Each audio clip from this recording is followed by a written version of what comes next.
I'm Adam Smith. Thank you very much for watching Film News.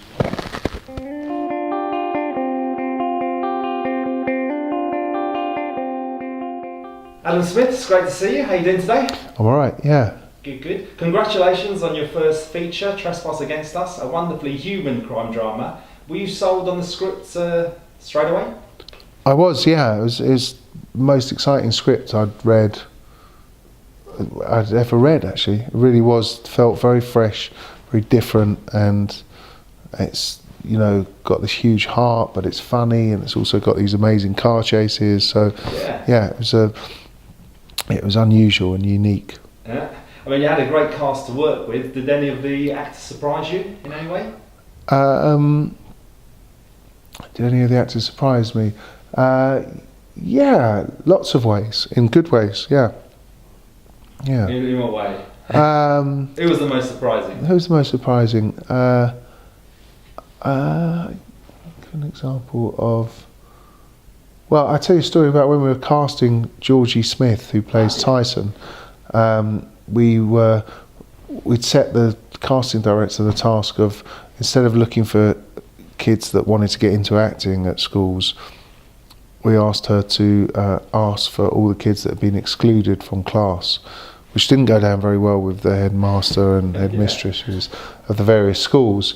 And so she found all these amazing kids, and we did these workshops, and then we were kind of whittling it down as we were doing these workshops, and we met Georgie Smith, and we'd seen him in the workshops, and he was really quite naughty and mischievous, and but very charismatic and had this brilliant face. So we sat down to talk to him, myself and the writer Alistair Siddons, and he said something, and I took the mickey out of him about it, and he kicked me as hard as he could in the shin, and I screamed out loud. So he kicked Alistair, and so we both went home that night with like a purple bruises on our shins, and I said, I think we found him, haven't we? You know, we found Tyson. So that was a surprise. Absolutely. In answer to your question. Good one. And what about Michael Fassbender? What was he like to work with?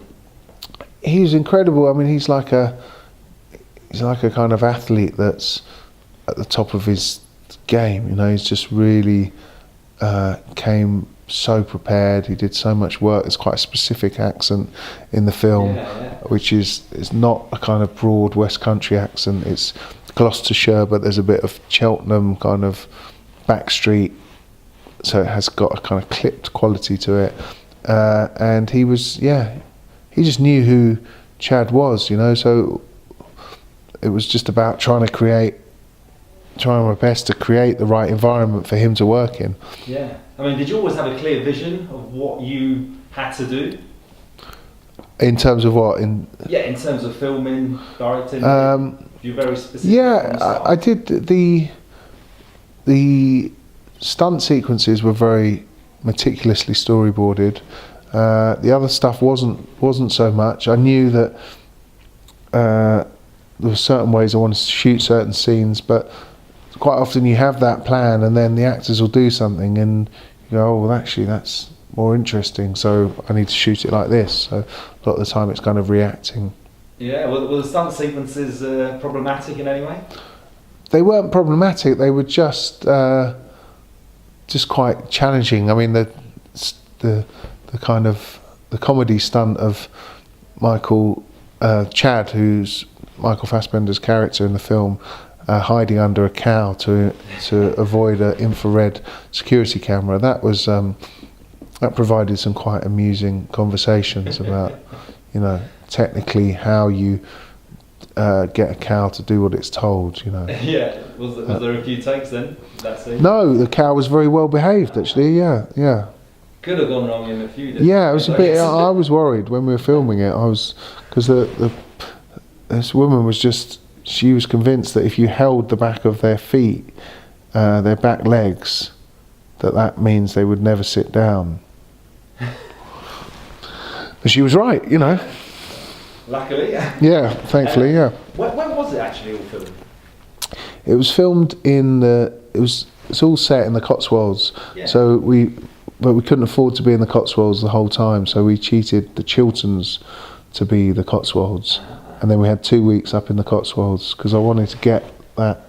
There's this very particular type of stone and a very particular type of cottage that doesn't really exist anywhere else in England.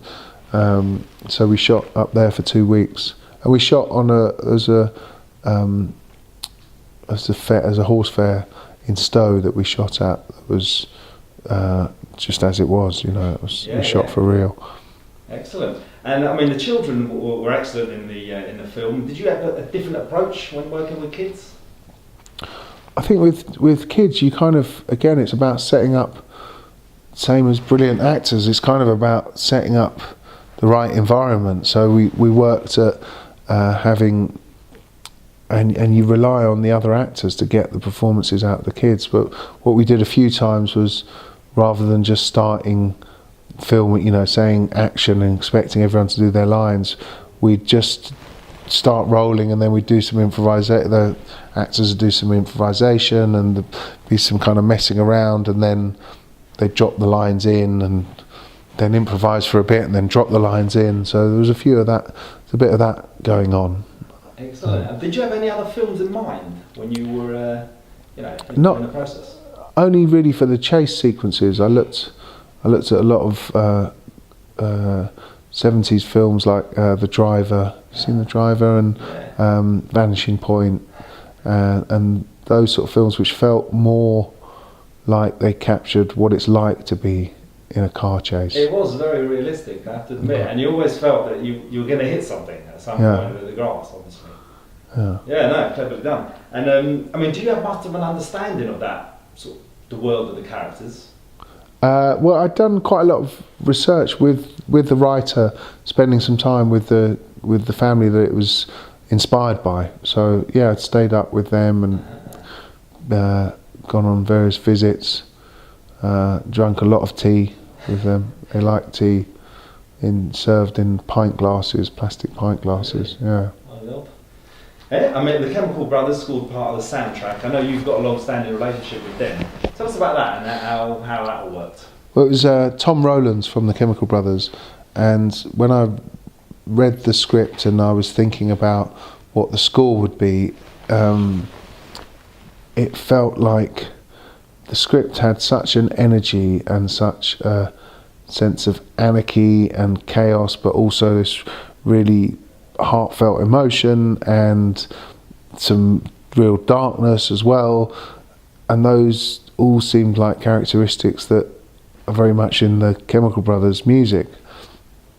So I asked Tom to read the script, and he loved it, and then he actually went and wrote some material just after hearing the first read-through we did with all the actors. But it was a bit of a process because a lot of what he was giving us was quite specifically Chemical Brothers sounding, and what we needed for this film was something that was a bit more timeless. Yeah. So we talked about trying to develop a palette for the film, which involved him getting classical musicians to record the music that he'd written on a synthesizer, and then he'd take that music back into the studio and kind of put it through all sorts of processes and to come up with something that's pretty unique. But I think he's done an amazing job. Yeah, no, it sounded brilliant, definitely, and it totally worked. I mean, you've also worked with Mike Skinner, Jamie T. You've got a background in music. Is there any more future projects in that area? Well, yes, there's one that might well. There's one with. I made a documentary a long time ago called "What Do You Call It," which was about the grime scene, but it was before it was called the grime scene. It didn't really have a name, and so talking to Wiley about maybe doing something with him, which would be really good. Yeah, definitely. Let's watch out for. I mean, you've mainly directed sort of the TV schemes, like Doctor Who. Is sort of the feature film a completely different beast? Yeah, it is actually, and I still don't really know why it is, because I always used to think when people said, "Oh, it's different making a film to doing telly," I sort of thought, well, you know, we were under quite a lot of pressure when we did Doctor Who, because it was Matt Smith was the new Doctor, and there was a lot of nerves and fear around that, and we were trying to do something a little bit different with that. So there was, you know, that had a lot of challenges to it, but no, there is something, and I don't really know. Maybe it's the fact that you haven't got a definite broadcast date. Maybe it's the fact that you need to.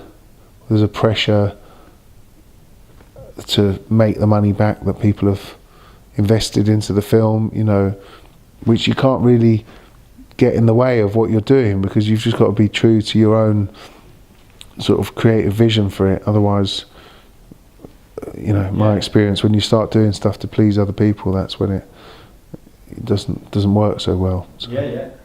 I mean, everyone needs a lucky break along the way. What do you think has been your lucky break during your career?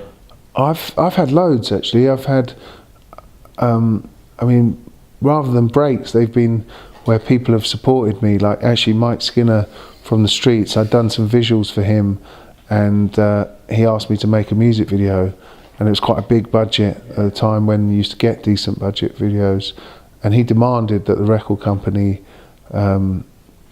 use me, you know, that I directed it. It was for a song called Blinded by the Lights. Yeah. And that was a break for me. That was there's a guy called Dimitri Deganis who runs a production company called Raw TV, who took a real chance on me making a documentary which was called Ghetto on Sea, which actually now has been the inspiration for that thing People Do Nothing. I don't know if and he took a real leap of faith with me, and there's been a few people like that I don't know if they're lucky generous breaks, or I don't know, you know, just where people have believed in you, you know. Yeah, that's the important thing, opportunities. Yeah, and Brian Elsey, who wrote a lot of Skins and who's the kind of executive producer of it, you know, he took a chance on me doing Skins because I hadn't done any TV drama before, so really, yeah, works out well. And what other projects have you got in the pipeline? Well, there's the Wiley film. There's another film which is in early days, and at the moment we shot a piece for the Chemical Brothers live show with a dancer called Akram Khan, and we shot it in 360 in the Imaginarium. So it's where they do. It's Andy Serkis's studio, where they do, you know, if you wanted to make Gollum or whatever, you'd shoot with motion capture suit. And so Akram's this incredible dancer, and we've now making that into a VR piece, which you can actually be in with this dancer and walk around him. So that's quite exciting, yeah. Great stuff. What would be your dream directing job? You choose anything.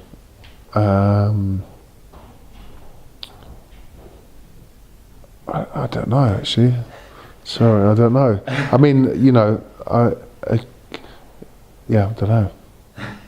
Well, I mean, I could, you know, there's all sorts of films that I would have loved to have made, but just want to make stuff that's truthful and that moves people. Yeah. You know. Absolutely. Is there anything else you'd like to say to the Film News watchers? Come and see the film. Fantastic. Thank you very much for your time. Thanks a lot. Thank Cheers. You.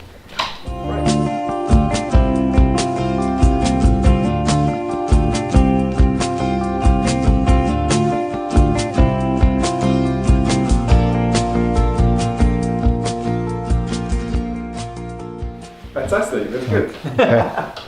Great.